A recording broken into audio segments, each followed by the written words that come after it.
Students, today we are going to discuss about stereochemistry of E2 mechanism.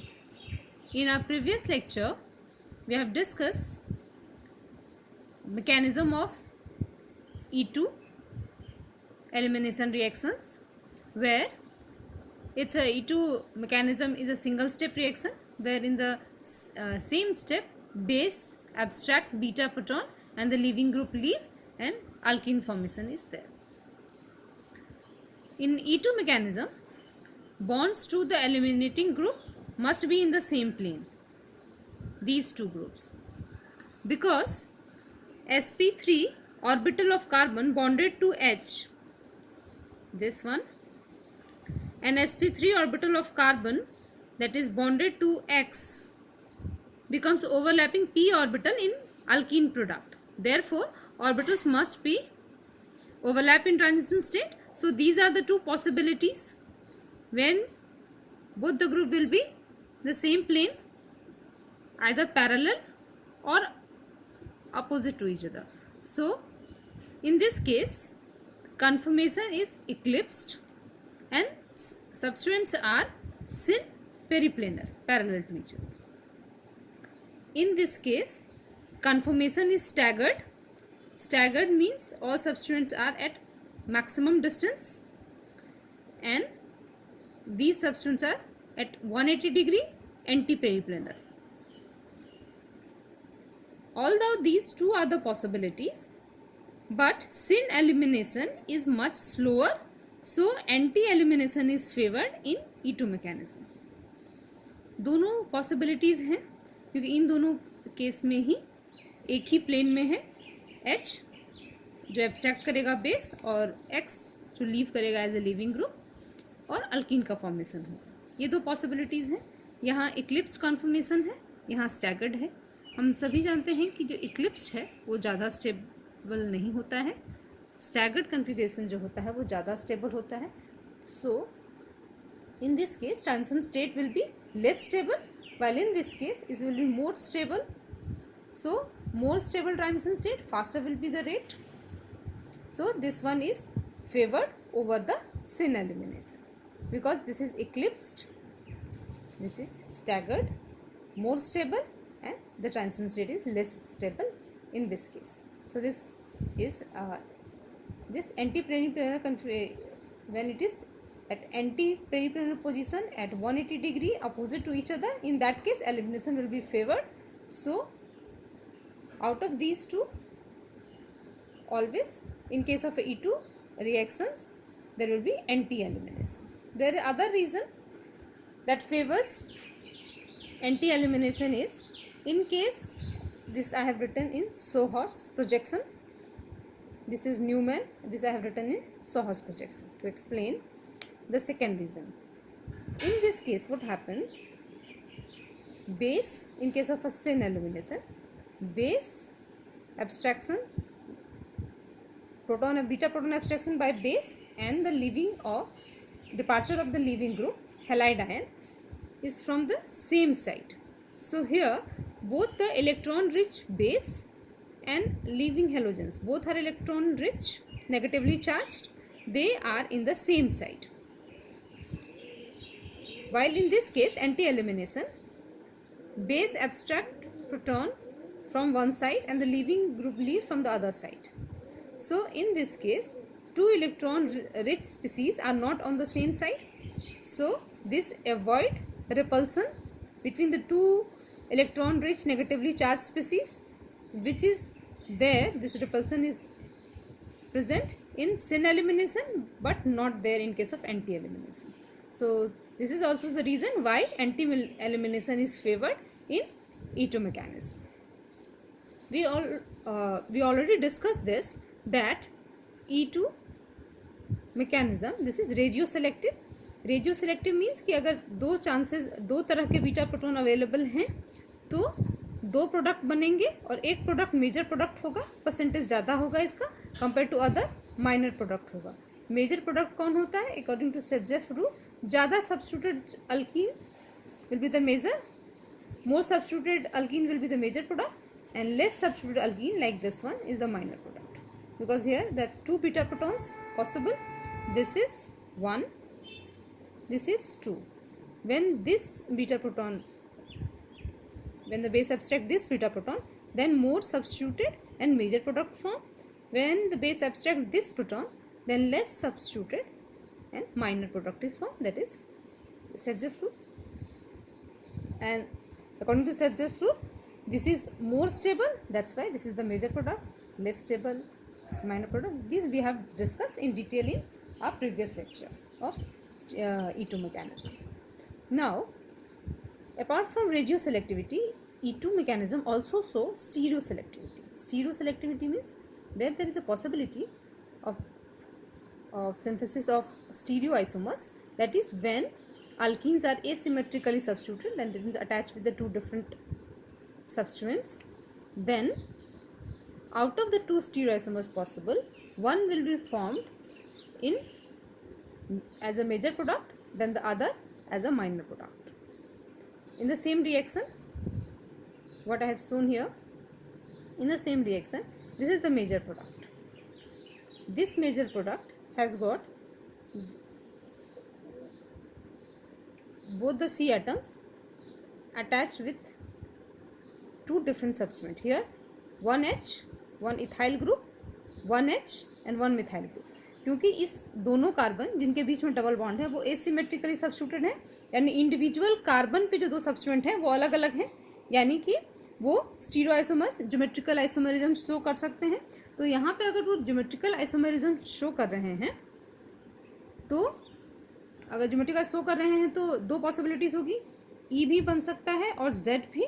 तो यहाँ पे जो ई स्टीरियोआइसोमर्स है वो एज ए मेजर प्रोडक्ट बनता है और जेड आइसोमर माइनर प्रोडक्ट बनता है.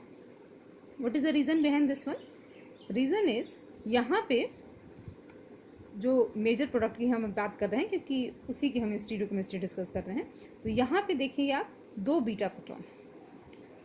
बीटा प्रोटॉन है और जैसे हमने अभी डिस्कस किया है कि एलिमिनेशन जो होगा वो एंटी एलिमिनेशन होगा, यानी कि ऐसा कंडीशन जिसमें ये H और B are opposite to each other हों, ऐसे 2 कन्फर्मेशंस पॉसिबल हैं when the beta carbon has 2 beta proton.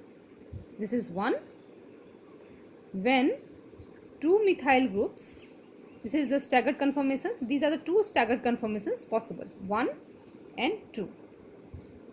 ठीक है, here the H2 proton, second proton is anti to Br, here H1. यही ये जो 2 प्रोटॉन है उसी में से हमने एक को H1 एक को H2 डिनोट किया है. 2 पॉसिबिलिटी हो सकती है. यहाँ देखिए, जब H1 है अपोजिट Br के एंटी पेरीप्लेनर और एंटी एलिमिनेशन के लिए जो स्टेरियोकेमिकल रिक्वायरमेंट्स हैं वो फुलफिल कर रहा है, ये H1 इसके अपोजिट है. जब H1 अपोजिट है, इन दैट केस CH3 और C2H5 methyl and ethyl group are just completely opposite to each other compare to this one. जब H2 है अपोजिट टू दिस वन, तो in this case compare to this one, this will be less stable because here will be some steric interaction between the two which is completely absent in this case or minimum in this case. So और ये आप sawhorse projection में ही देख रहे हैं कि यहाँ पे दोनों H अपोजिट डायरेक्शन में है, तो ये configuration, this configuration lead to this E, while this यहाँ आप सोहर्स में ही देख सकते हैं, यहाँ पे भी दोनों एंटी है Br और H. बेस एब्स्ट्रैक्ट करेगा ये proton and this will leave, यहाँ भी बेस एब्स्ट्रैक्ट करेगा ये proton and this group will leave, this will form alkene E, this will form alkene with the configuration Z. यहाँ पे दोनों H सेम में है और CH3 और C2H5 एक साथ same direction, and here the 2 H are in the different direction. This will be abstracted, so the H which is left is this one. ये H और ये H different है, देख सकते हैं आप. तो ये मेजर बना है और ये माइनर बना है. इसका रीज़न ये है कि इस केस में इनके बीच का जो है डिस्टेंस वो ज़्यादा है. Out of this 2 staggered, this is stable then this one, That's why this leads to major product and this leads to minor product. This we can explain with this reaction coordinate diagram as well. ये reaction coordinate diagram देखिए आप यहाँ, इसे वो clear हो जाएगा. Same वही reaction है, 2 ब्रोमो पेंटीन, पेंटेन रिएक्ट करेगा बेस से, दैट लीड्स टू 2 पेंटीन. ये मेजर प्रोडक्ट थी. यहाँ पे भी 2 पॉसिबिलिटीज़ हैं Z और E बनने की, जैसा हमने आपको उनका प्रोजेक्शन फार्मूला में, सोहस प्रोजेक्शन फार्मूला में दिख रहा था कि जिससे E बना है वो ज़्यादा स्टेबल है कंपेयर टू Z, इसीलिए वो as a major product form होता है compare to Z which is a minor product. So this is all about the stereo selectivity of alkene when 2 beta protons are available. But when 1 beta proton is available, in that case, see, if the beta protons from which hydrogen is to be removed, beta carbon from which hydrogen is to be removed, bonded to only one hydrogen, in this case alkene product as formed only one alkene. यहाँ पे जैसे 2 बने हैं क्योंकि 2 proton attach थे beta carbon पे, यहाँ पे एक ही प्रोडक्ट अटैच है, एक ही हाइड्रोजन अटैच है बीटा कार्बन पे.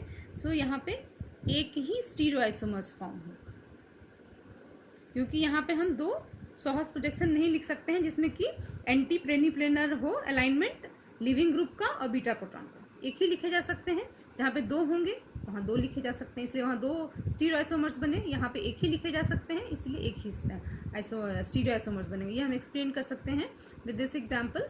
See here would have taken is 2s and 3s, 2 bromo 3 phenyl butane. यहाँ पे भी जो स्टीरियो केमिकल रिक्वायरमेंट है वो सेटिस्फाइड है. H and Br beta proton and the leaving group are anti प्लेनिप्लेनर.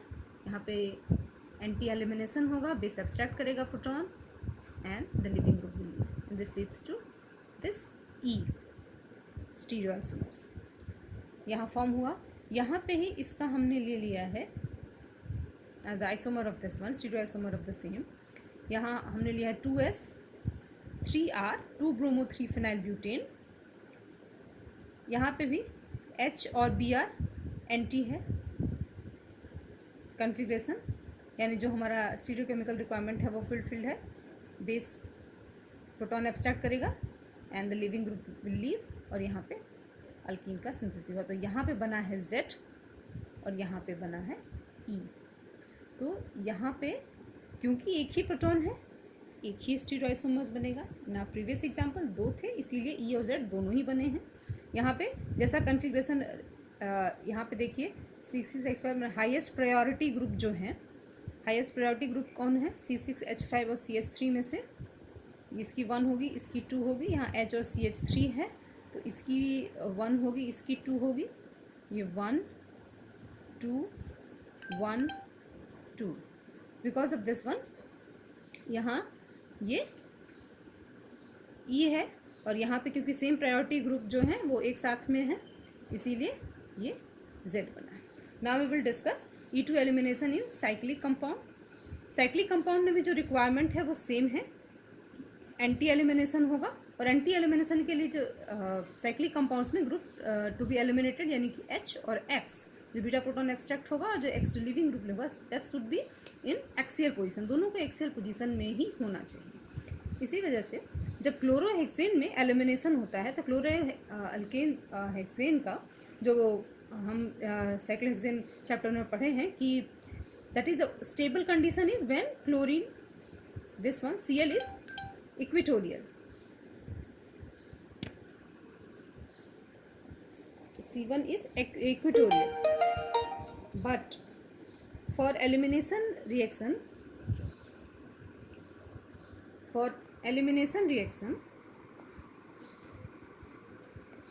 requirement is group has to be axial.